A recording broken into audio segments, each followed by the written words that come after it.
हे मधुसूदन, ये काम वासना पर काबू कैसे पाया जाए?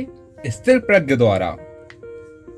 हे पार्थ, स्थिर प्रज्ञ मनुष्य की बुद्धि को स्थिर रखता है। अपने मन पर उसका पूरा नियंत्रण रहता है। स्थिर प्रज्ञ को भोग और भोग की आसक्ति नहीं होती।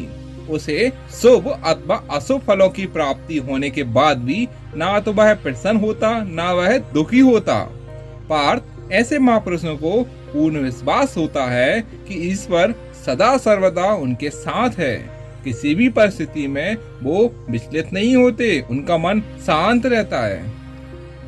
हे माधव, ये कहना आसान है, केवल साधारण मनुष्य को इस मानसिक स्तर पर पहुंचना बहुत कठिन है।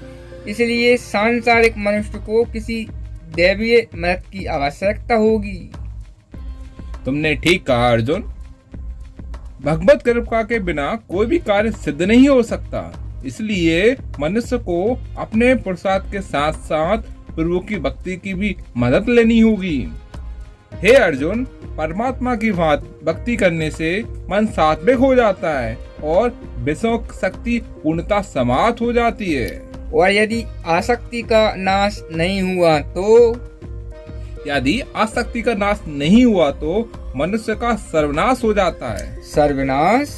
हाँ पार्थ, सर्वनाश हो जाता है। हे अर्जुन, आसक्ति के मारे हर प्राणी आसानी से किसी भी विषय आकर्षण और मोह में फंसकर सोते जागते निरंतर उसी का चिंतन करता रहता है। जैसे कोई मनुष्य सुंदर स्त्री के प्रेम में पड़ जाता है तो जागते हुए उसी की कल्पना और सोते हुए उसी के सपने देखता है।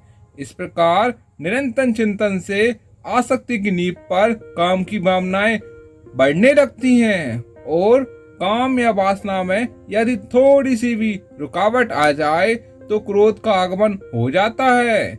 और जहाँ क्रोध है वहाँ सम्मोहन है, अविवेक है, अविचार है, सोचने की शक्ति शिथिल पड़ जाती है। जिस प्रकार प्रचंड वायु के झोंके से दीपक की ज्योति बुझ जाती है, उसी प्रकार कामनाओं की आंधी से मनुष्य की स्मृति नष्ट हो जाती है। जब स्मृति नष्ट हो जाती है तो विनाश में कितना समय लगता है।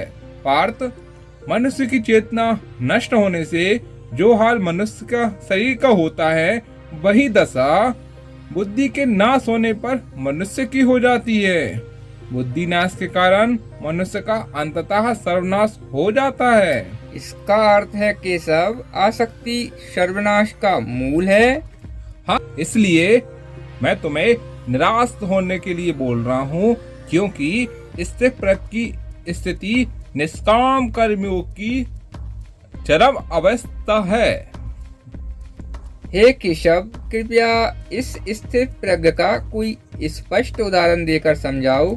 हाँ अर्जुन, क्यों नहीं। जैसे विशाल और अथाह सागर का स्वभाव स्थिर प्रज्ञ की मनुष्य के भांति ही होता है और मन का स्वभाव नदी के जैसा होता है। यदि नदी में अधिक पानी आ जाए तो नदी में बाढ़ आ जाती है। उसकी तूफानी लहरें किनारों को तोड़कर चारों ओर तबाही मचा देती हैं। यही हाल एक शुद्ध मन वाले व्यक्ति का होता है। थोड़ा लाभ, थोड़ी सी सफलता उसे हजम नहीं होती। धन और सफलता के नशे में चूर वह मर्यादा तोड़कर एक नीच इंसान की तरह हरकत करने लगता है। परंतु स्थिर प्रज्ञ मनुष्य एक सागर के भांति होता है।